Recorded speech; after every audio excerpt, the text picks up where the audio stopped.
Allez, deuxième point que je voulais voir, et ça, c'est un truc dont je voulais vous parler depuis un moment, c'est les légumes. Les légumes, c'est la base. C'est la base de votre alimentation cétogène. OK? C'est ultra important. Alors, c'est la base, c'est une des bases. Tu vois, c'est l'un des piliers. Alors, bien sûr, avec les autres macros, avec le gras notamment. Mais vraiment, c'est un des piliers. Pourquoi? Parce que la plupart de tes glucides, d'accord, doivent venir de tes légumes. Je vois trop souvent, alors je vais le répéter ça, la plupart de tes glucides doivent venir de tes légumes. OK? Parce que je vois trop souvent des commentaires sur le groupe notamment, où la personne me dit: «Ouais, OK, est-ce que les pois chiches, c'est autorisé en céto?» Donc il y a toujours une personne qui va répondre: «Beh, il y a pas vraiment d'aliments autorisés ou pas autorisés, à partir du moment où ça rentre dans tes macros, c'est OK». Sauf que pour moi, là, il y a un problème. Je sais pas, admettons, tu te dis, «Bah, OK, bah, je peux prendre une tranche de pain, tant que, je dépasse pas les 20 grammes de glucides, c'est OK».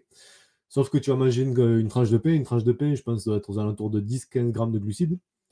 Donc en gros, il te reste, si ta limite c'est 20 grammes, il te reste 5 grammes de glucides pour l'ensemble de ta journée, d'accord? Sachant que tu dois manger des légumes à chaque repas, OK? Là, il y a un problème. Ça peut pas fonctionner comme ça.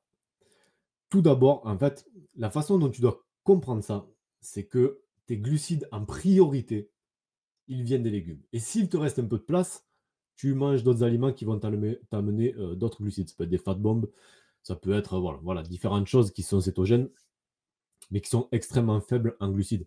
Si tu manges une tranche de pain complet à chaque repas, enfin, tu n'as plus de place pour le reste des glucides qui viennent des légumes.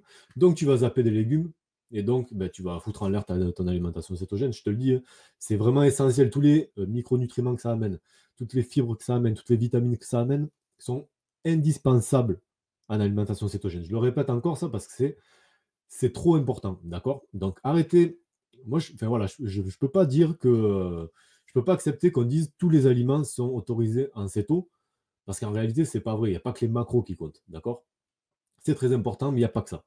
Il faut aussi prendre en compte tout le reste. Et quand je vois des commentaires comme ça qui disent oui, mais tu peux consommer, je sais pas, tant de farine de pois chiche parce que ben, ça te fera que 10 grammes de glucides. Et c'est bon, tu es dans tes macros, ben non, en fait, ça va te les faire exploser tes macros, même si c'est que 10 grammes. Si tu veux respecter les choses correctement, ça va les faire exploser. Donc, ça aussi, c'est très, très, très important. Si tu veux booster ton régime cétogène, si tu veux booster tes résultats, des légumes à tous les repas, on va privilégier bien sûr les légumes les plus faibles en glucides. Donc, généralement, la règle générale, c'est plus sévère, plus c'est faible en glucides. Il y a des exceptions. Moi, je vous invite à aller regarder sur le groupe dans la section fichiers.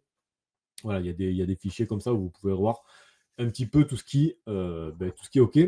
Est-ce que parmi vous, il y en a qui mangent pas assez de légumes? Si c'est le cas, mettez-moi un petit 2 en commentaire. Et si c'est le cas, vous m'augmentez cette quantité de légumes. C'est trop important, c'est super important.